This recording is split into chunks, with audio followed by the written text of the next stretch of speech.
here with a special live edition of not only a sprinkle of salt version of the Salty Thoughts of Mike Steph podcast. No. Special live edition, history making, first time ever edition of Smitty's Corner. Yes, Smitty's Corner. You know why? For the uninitiated, do you know what Smitty's Corner is?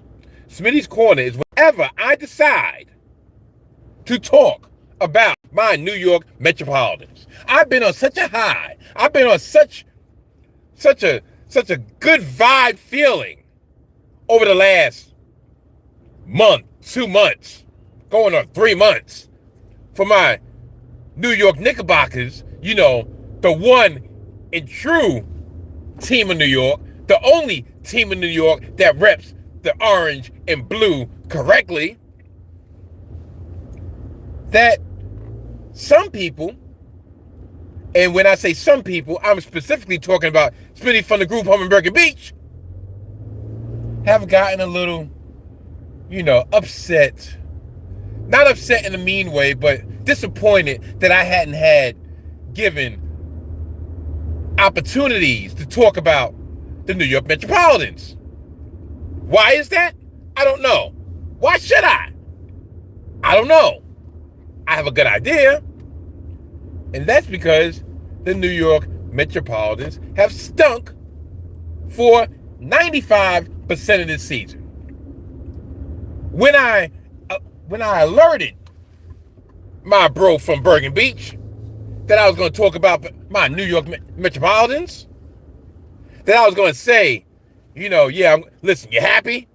I gave him a little preview of the thumbnail. Here, you happy?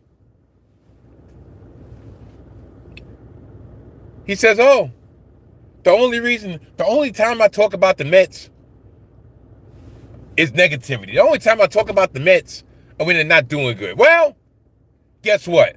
I'm talking about the Mets because we're on the heels of the New York Metropolitans firing their manager of 2.5 seasons, affectionately known as Mindy.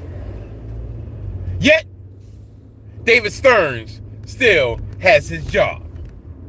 David Stearns has effectively stripped this franchise, stripped this team of all identity.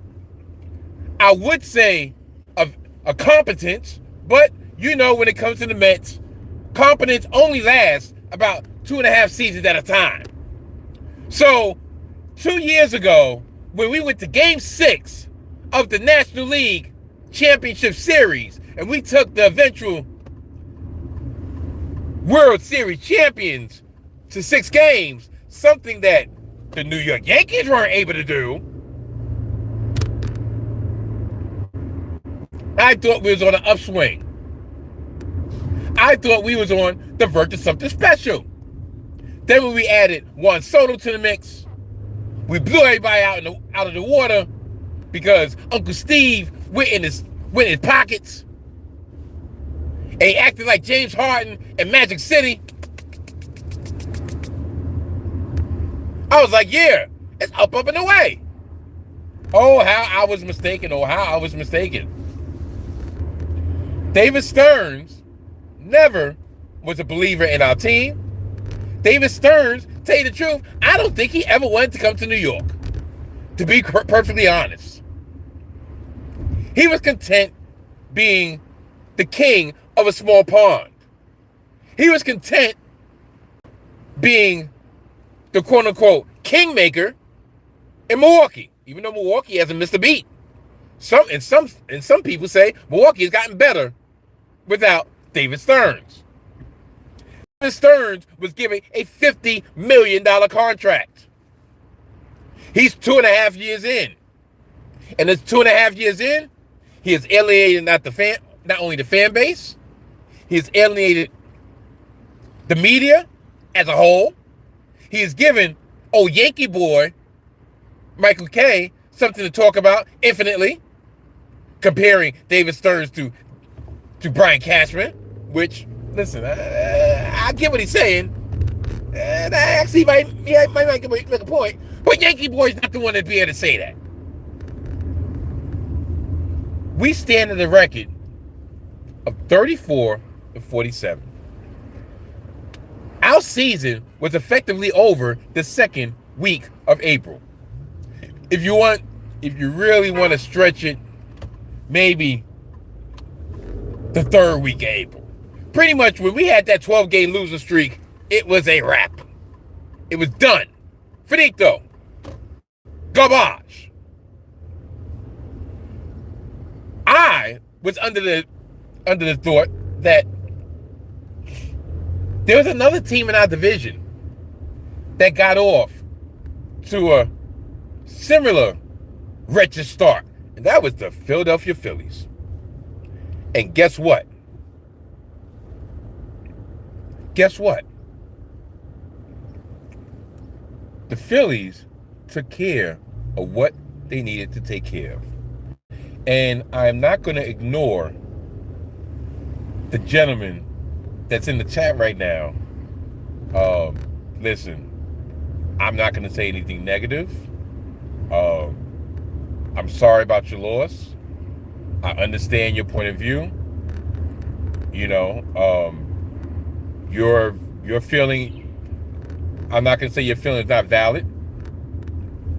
Fortunately, or blissfully, I should say, I've not had the problem of talking and driving at the same time, but point is valid, and I understand.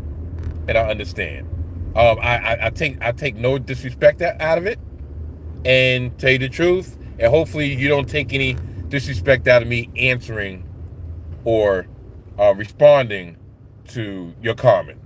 Like I said, I don't like the term my condolences, because I did lose my oldest son 5 years ago, not to that same situation, but I've gone through loss and grief, and I'm still grieving to this day, because grief never really ends. So I do understand that, and I appreciate you for stating your opinion. So to continue along the lines of, even though it doesn't even feel right for me to be talking about something as frivolous as the Mets futility after coming off just having that discussion, but 34-47. There was another team in our division that made a change at the very beginning of the season. When they saw that their team was not getting off to the start that they expected, they struck, and they struck hard. Luckily for them, they had an experienced manager in the wings to take over for Robbie Thompson, and that was Mr. Baseball, Don Mattingly. And while they did get that initial bump, they at least are respectable. I'm not saying they're they're leading the division, but they're respectable.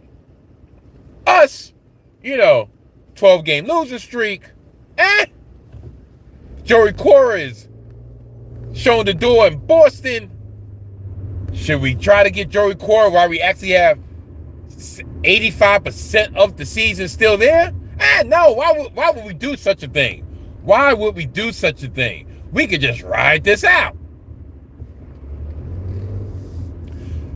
But people don't realize, or maybe a lot of people realize, that the reason why they were so they did not want to get rid of Mendoza so soon was because if you got rid of Mendoza, who hired Mendoza? Stearns. If you got rid of Mendoza because of a wretched start, where does the spotlight begin to shift? Stearns. And the spotlight should be on David Stearns, because look at the roster that he Okay. If you want to say trading Nemo was getting ahead of a potential fall, I'll even give you that. Jeff McNeil, listen, he gave us that one batting title, and he was what he was. The one thing that he should have never gotten rid of, well, the one person he should have never gotten rid of, is Pete Alonso. Do you notice that only the Mets, well, not only the Mets, but most famously the Mets are the team that always get rid of their homegrown players?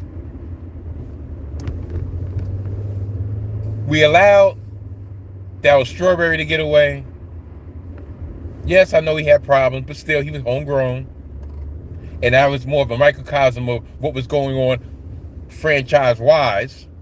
We allowed Dwight Gooden to go away, and that was, once again, more of a symptom of what was going on throughout the franchise. And we let go Pete Alonso. The same Pete Alonso, if you really think about it, the problem with Pete Alonso actually stemmed from before Steve Cohen was the owner. Before David Stearns even got here. Remember Pete Alonso's rookie year, and there was some discussion or there was some disagreement on whether to call him up, because at the timing of calling him up, he would have been able to, it would have been something would have triggered with his contract. So they didn't really want to call him up early. They wanted to keep him like an extra year control. They would have called him up 2 weeks later, but they relented and they called him up, and he ended up hitting the road running. It started from back then. Pete Alonso, people say, oh, the reason why they got rid of Nemo and Alonso and McNeil was because of political beliefs.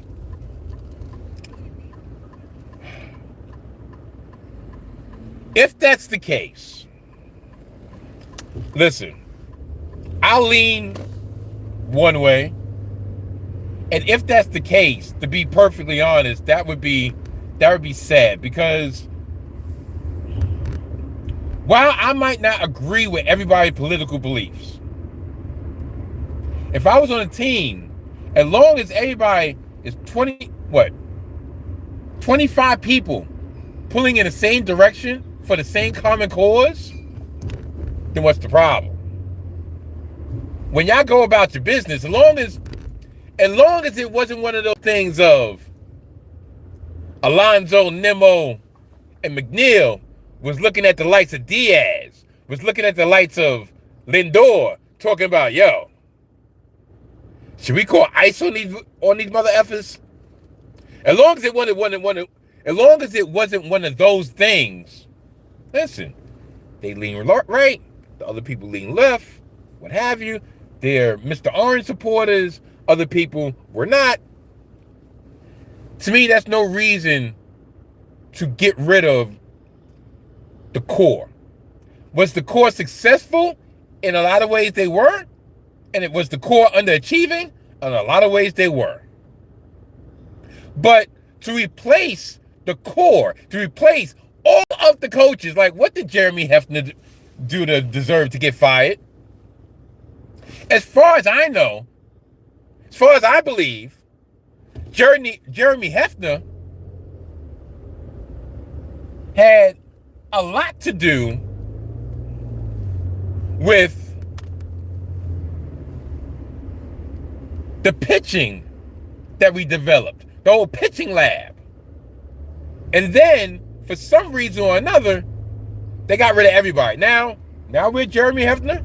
Now where is Jeremy Hefner? I'll tell you where he's at. He's in Atlanta. Where's Atlanta? once again, top of the NL East. Per usual. You replace these people with Simeon, with Polanco, with Bichette, with Devin Williams, amongst others. The only person that we've gotten that's given us a little bit is Luke Weaver, that we got for the Yankees. He's the only person that's actually given us something.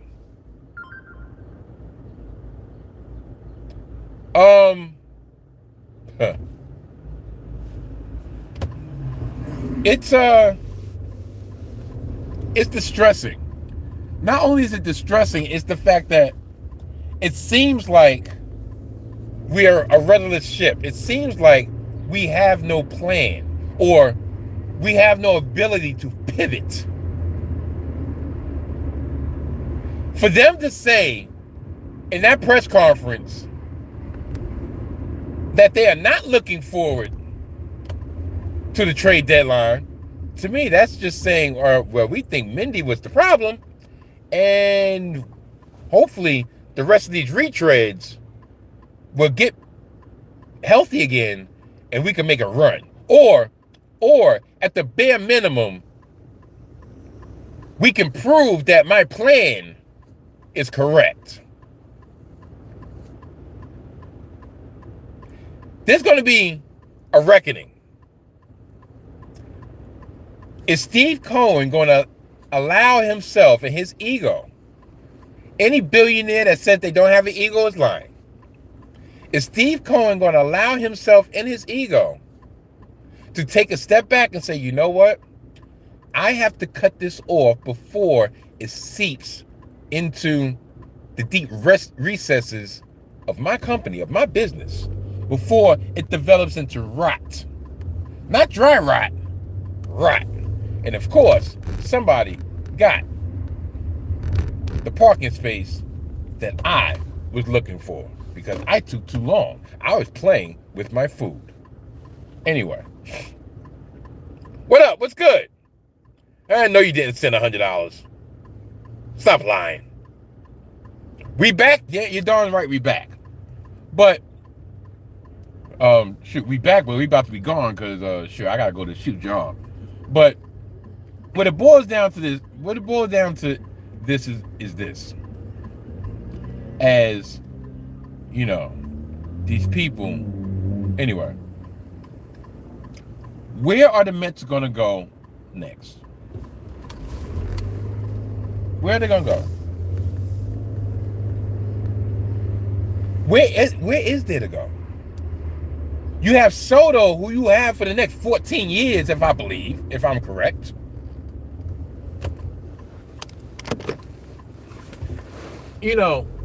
Soto, people say that Soto is just about his business. And people act like that's a negative thing. It's not a negative thing. Is he a vocal leader? No, he is not. But the problem is that they allowed Soto to come in, and they are so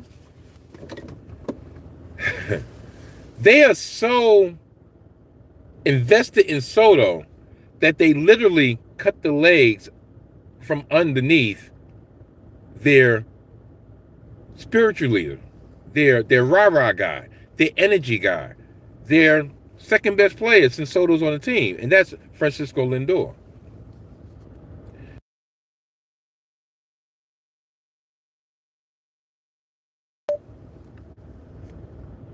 Well, yeah, you gave just 6 seconds. Yeah, I know. He just wanted to sweep.